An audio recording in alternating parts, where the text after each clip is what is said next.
আমি কোথাও বসে ডিভোর্স নিয়ে ডিসকাস করতে চাই না। দেন আমি দুজন মানুষ একটা সময় ঠিক করেছিলেন একসাথে থাকবে, একটা সময় ভালো লাগছে না।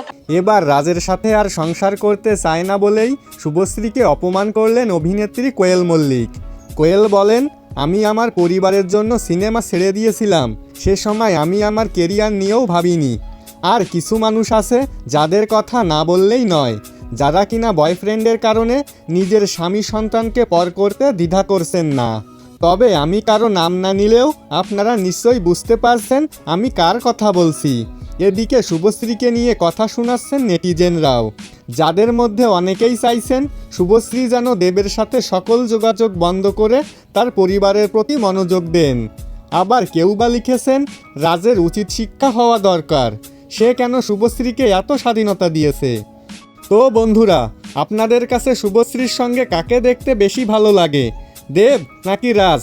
আপনার গুরুত্বপূর্ণ মতামতটি অবশ্যই কমেন্ট করে জানাতে ভুলবেন না। দেখা হবে, কথা হবে পরবর্তী কোনো ভিডিওতে।